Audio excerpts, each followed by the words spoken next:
네, 이번에는 이재명의 변호사 시절의 변호에 대해서 얘기를 좀 해보도록 하겠습니다.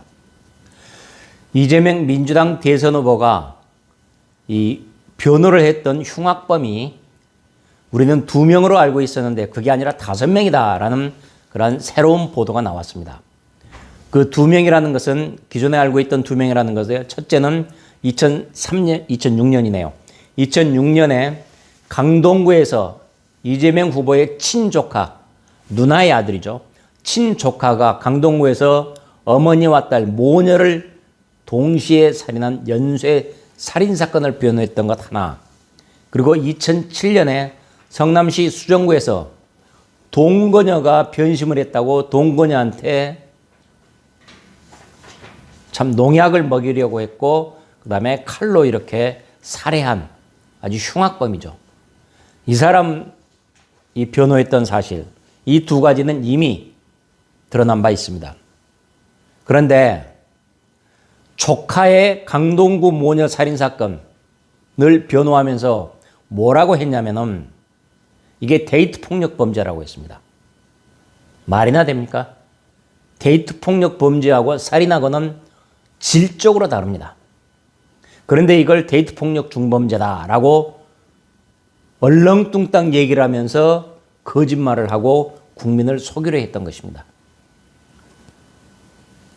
자, 그런데 여기서 나왔던 조카 그리고 이렇게 그 강동구에서 나타났던 것은 데이트 폭력 범죄다라고 해서 거짓말로 국민들을 속이려 했었고 또 하나가 당시에 이재명 변호사가 변호를 하면서 심신미약입니다. 그래서 무죄나 감형을 해 주십시오라고 변호를 했습니다. 심신미약. 아니, 그 조카가 살인 무기를, 살인 도구를 미리 준비했습니다. 그랬던 사람인데 그게 심신미약이라고 이렇게 거짓말로 형을 낮추려고 했던 것입니다. 말이 안 되는 것이죠. 변호사로서 윤리 자체가 의심스러운 대목입니다.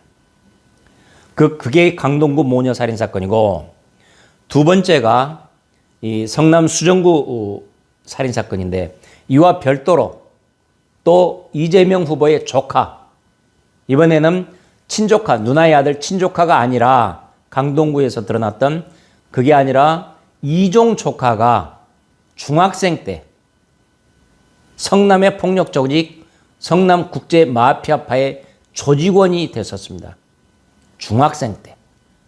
그 조카를 변호했던 것이 또 이번에 드러난 것입니다. 자, 실제 이재명 후보가 했던 말을 한번 들어보겠습니다. 심지어 제 이종 조카가 중학교 다닐 때 국제마피아의 중학생 조직원이었었어요. 그래서 제가 그 애를 4번을 변론해줬습니다. 아니 조카인데 어떡합니까? 자기가 지금 자기 조카 마피아파 조직원이었다고 변론했다고 자기가 지금 얘기하지 않습니까? 그런데 이 자기 조카 변호했던 것 말고 그게 3번째였죠. 그거 말고 또 당시에 성남 마피아파 조직원들 47명이 무더기로 기소됐습니다. 그 47명 가운데 2명을 이재명 후보가 맡아서 변호를 했었습니다. 흉악범을 전문적으로 변호한 흉악범 전문 변호사라고 해도 과언이 아닐 것입니다. 그런데 보통 일반 법조계에서는 흉악범에 대해서는 거의 다 변론하기를 꺼립니다. 변호를 잘 안 합니다. 그러니까 나라에서 변호인을 붙여주는 국선 변호인이 되는 게 참 많습니다. 그런데도 이재명 변호사는 직접 흉악범을 변호하고 그리고 나서 이제 자기가 그런 흉악범을 변호했던 사실들을 감추려고 애를 썼었습니다. 말이 되지 않은 거죠. 이재명 후보가 얘기하는 것은 내가 변호사라서 변호했는데 뭐가 어떻느냐, 조카라서 변호했는데 뭐가 어떻느냐 라고 얘기를 하고 있습니다. 그런데 이 말은 흉악범이면 어떻고 조카면 어떠느냐 이런 얘기를 하고 있죠. 공과 사를 구분을 못하는 것입니다. 아예 이렇게 닥치지 않고 무조건 변호를 할 거면은 차라리 인권 변호사라는 말을 하지 마십시오. 인권 변호사라는 것은 우리들이 잘 알다시피 시국 사건에 걸려 있는 사람들을 주로 아주 무료로 또는 염가로 호소하고 대신해주고 정부와 싸웠던 이런 사람이 바로 인권 변호사입니다. 그런데 이런 흉악범을 변호했던 사람이 자칭 인권 변호사라고 했으니 말이 되지 않는 얘기죠. 이건 완전한 개념 조작, 위선입니다. 자, 그런데요. 그래서 이렇게 지금 살인 도구를 미리 준비한 조카를 변호하면서 심신미약이라고 얘기한 거 뭡니까? 이것은 법 기술을 갖춘 전형적인 악덕 변호사. 저희들이 드라마 같은 데서 자주 보죠. 그 악덕 변호사의 모습에 다름이 아니라 할 것입니다. 이렇게 자기 조카에 대해서는 또는 자기 변호 의뢰인한테는 심신미약이라고 주장했었는데 2018년 강서구 PC방 살인사건이 있었습니다. 그럴 때 그 범인이 정신질환이었다. 그래서 가명을 해주라라고 얘기를 하니까 뭐라고 했냐면 이렇게 얘기를 합니다. 국민들은 정신질환에 의한 가명에 분노한다. 그래서 정신질환을 이유로 가명해서는 안 된다라고 앞서 자기가 10년 전에 했던 얘기를 정반대로 뒤집습니다. 그때는 자기 조카 변호하고 돈 받고 변호를 할 때는 심신미약이라고 말도 안 되는 심신미약을 강력히 주장했다가 다른 강력사건, 흉악살인사건에 대해서는 정신질환을 이유로 가명 안 된다. 곧 심신미약은 사유가 안 된다라고 이중적인 발언을 했던 것입니다.